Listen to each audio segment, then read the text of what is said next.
అందరూ చదువుకున్న వారే ఉద్యోగాలు లేక ఉద్యోగాలు రాక స్వయం కృషితో పైకొద్దామనుకున్నారు.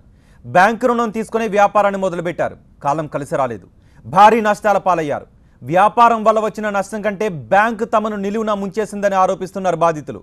దీనిపై సమగ్ర విచారణ జరిపి తమకు న్యాయం చేయాలని కోరుతున్నారు.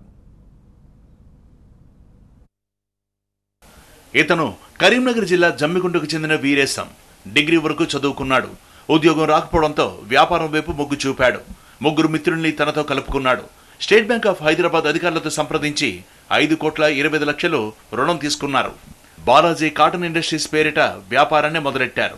కొన్నాళ్లు వ్యాపారం సజావుగానే సాగింది.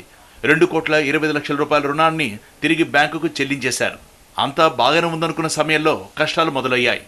మంచి ధర కోసం నిల్వ ఉంచిన 9 కోట్ల రూపాయల విలువైన పత్తి ధరలు సగానికి పడిపోయాయి. దీంతో భారీ నష్టం వచ్చింది. రుణ భర్తీకి నిల్వ ఉన్న సరుకును 4,70,00,000కు బ్యాంక్ అమ్మేసింది. దీంతో వారి రుణం పూర్తిగా తీరిపోయింది. అయితే మీ బకాయిలు ఇంకా ఉన్నాయని అధికారులు ఒత్తిడి తెస్తూ తమ ఆస్తుల్ని కూడా తమకు చెప్పకుండా విక్రయించారని బాధితులు వాపోతున్నారు. మేము 2011లో కాటన్ మిల్ స్టార్ట్ చేసినాం సార్. అప్పుడు 9 కోట్ల స్టాక్ పెట్టినాము. స్టాక్ పెడితే ఎక్స్పోర్ట్ బంద్ చేయడం వలన వాళ్ళ 9 కోట్ల బ్యాంకు స్టాక్ను 4,50,00,000కే బ్యాంకు వాళ్ళు అమ్ముకున్నారు.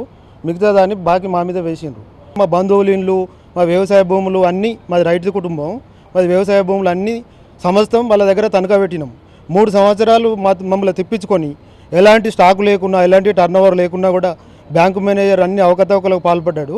3 సంవత్సరాలకు ఒక వ్యక్తికి మిల్లు అమ్మి సంవత్సరం అతనికి అప్పయ్యే పద్ధతితో 15 లక్షలు కట్టించుకొని మళ్ళీ 2 సంవత్సరాలకు అతని మిల్లుకు నీకు లోన్ ఇవ్వమని చెప్తే అది మిల్లును మొత్తం సర్వం డ్యామేజ్ చేసిపోయిండు. 5 కోట్ల మిల్లు మొత్తం ఫుల్ డ్యామేజ్ అయింది. రాత్రికి రాత్రే నోటీసులు ఇచ్చుకుంటా మరి 5 కుటుంబాలకు చెందిన 50 కుటుంబాల భూమిని జాగాలను తీసుకొని ఇంటికి పోయి అరేంజ్మెంట్ చేసుకుంటా అమ్ముదామని చేస్తున్నారు. బాలాజీ కాటన్ మిల్లును కూడా వేరే వారికి లీజుకి ఇచ్చారని, వారు మిల్లులోని సామాగ్రి కూడా అమ్ముకున్నారని ఆరోపిస్తున్నారు బాధితులు.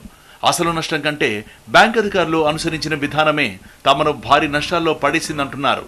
బ్యాంక్ అధికారుల నిర్లక్ష్యం, అక్రమాల వల్ల తాము ఆస్తుల్ని కోల్పోయి వీధుల పాలయ్యామని కన్నీరు మున్నీరవుతున్నారు. దీనిపై సమగ్ర విచారణ జరిపి తమకు న్యాయం చేయాలని కోరుతున్నారు బాధితులు.